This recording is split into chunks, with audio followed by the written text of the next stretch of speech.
Alright, I wanted to show you my donor truck. I bought this truck. It was complete. I'll probably put a picture in the video, but bought this truck for $750 and it drove it home about 40 miles. Actually, it was surprising how well it drove. But I was harvesting the motor, trans, and wiring harness out of this truck to put into my RST, which I bought as a roller, which is this truck here. So this truck is actually a roller. It's a 2004 RST. It has, I think, 113,000 miles on it. Don't quote me on that. I think it's more than that. But I bought this truck as a roller. There's nothing inside here. But what's cool about this truck is it's already been lowered. It has Caltrax, a locker in it, a lot of strong parts, stronger drive shaft. So I'm taking this motor out of, which was out of this truck, and I'm throwing it in there. So that's what this is here. So this is a 4.8 liter, and I'm putting a turbo stage 2 cam from Summit, and I'm putting in valve springs, which this video has probably already shown you. So 660 lift, all that good stuff. So I want to get it done. It's going to get turbocharged. I'm trying to make about 700. I think I'm going to use the VS Racing Gen 2 7875 with the bigger housing. Seems like people are going to have some good results with that. And yeah, so I just want to give you an update on what the new project is that I'm working on. I am putting the engine back together, putting the head on, and I wanted to show you a couple things. I actually made a thread chaser bolt. The one that they sell online is like 60 bucks, and it's crazy. So I ended up buying, or just using an old head bolt and just cutting the notches in the head there, or the threads. It's working out really well. A lot cheaper, obviously. So my goal today is to get the head bolted in, torque down, all that good stuff. Check the push rods, make sure they're the right length, and try to get the motor into the truck today. I'm using a Summit Stage 2 turbo cam, and I got a kit that came with the 660 dual valve springs, and it came with new keepers, seats, and seals. So I wanted to show something that I did not know going into this, that there are two different style of valve seals, and the stock valve seals will not work with the dual valve springs. So you have to go with the older style valve seals that came on the LS1s, and I believe some of the earlier LS motors as well.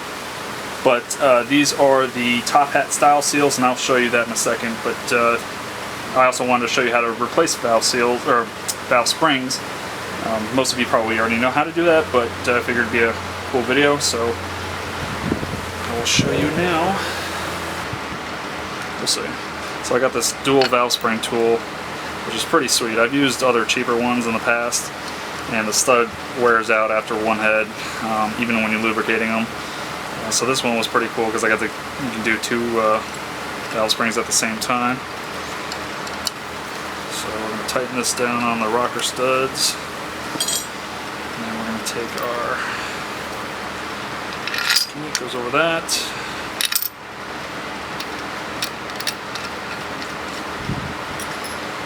And we're basically going to, and the idea of this is you're supposed to collapse the valve springs so you can get these keepers out. So that's what we're going to do.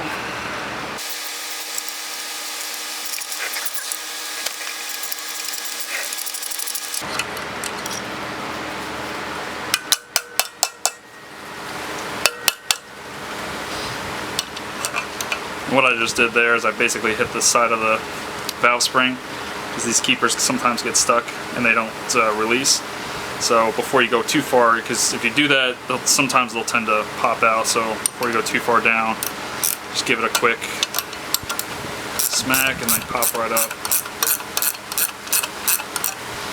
All right, and you could easier to take a magnet and do this, but I don't feel like going to get mine right now, so we're just gonna take these up. Of course, this one's gonna make me go get it, aren't you? Okay. There's 2 per valve, so there's 4 altogether per cylinder. Alright, so we got those 4 out, and now we're going to undo this.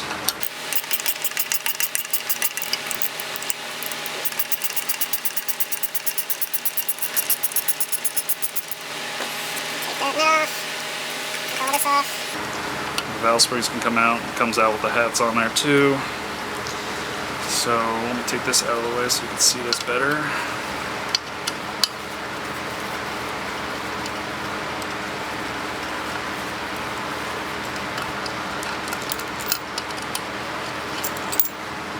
So you can see there that the valve seals are a top hat design, and what you do is just take a pair of pliers, just kind of grab it around the top here, just give it a little bit of a twist,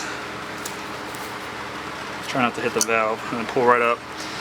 You can see there, looks like a top hat, and I'll show you once I get this one out what the new one, or the older ones, look like, and I'll also explain real quick why they don't work on the dual valve spring.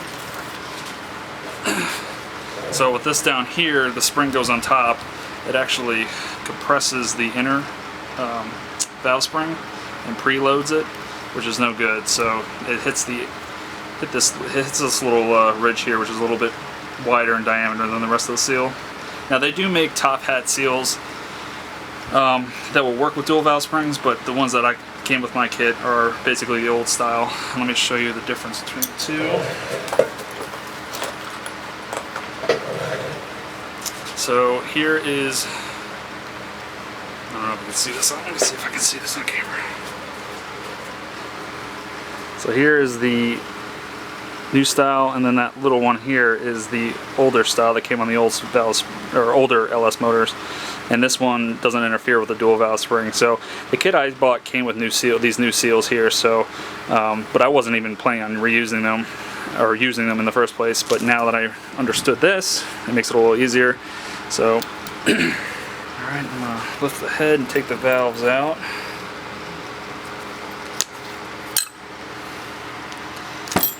I'm going to put these new base seats in, and they just basically slide over this section here.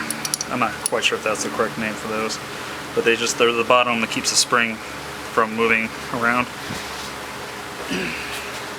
So once you get those on, then we're going to install the new seals. So what I'm doing is I'm going to add a little bit of oil to the inside here, and then it just basically goes on top of that.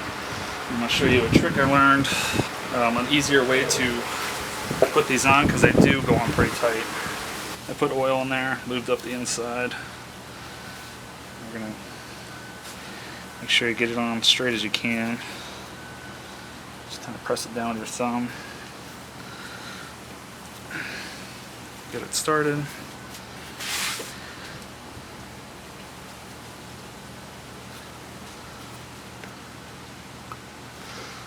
Okay, we got that going.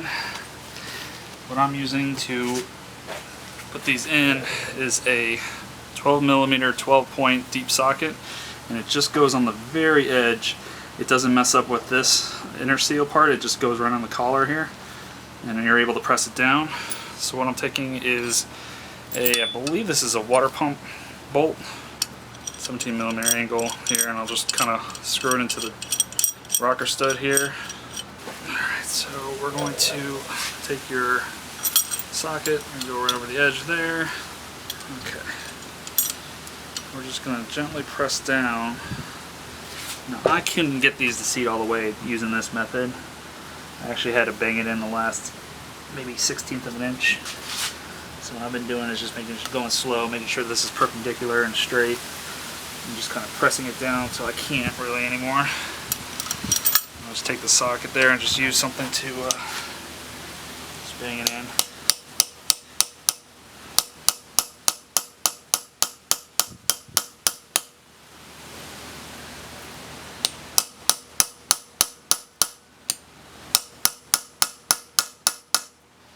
Okay, that's seated all the way.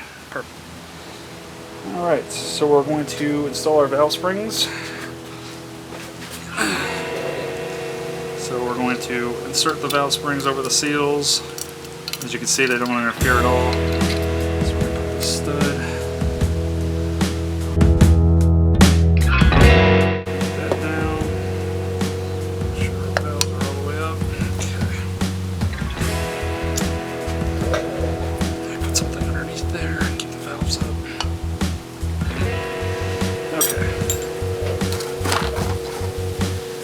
comes with new retainers. They basically just slide in. They're kind of tapered. I don't know if you can see that one side's a little smaller than the top. So the bottom, the smaller side goes in first. The bigger side stays on top. And basically going in between the valve spring and the valve.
That is how you change your valve seals and your valve springs.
Alright, motor time. Let's get this thing in here.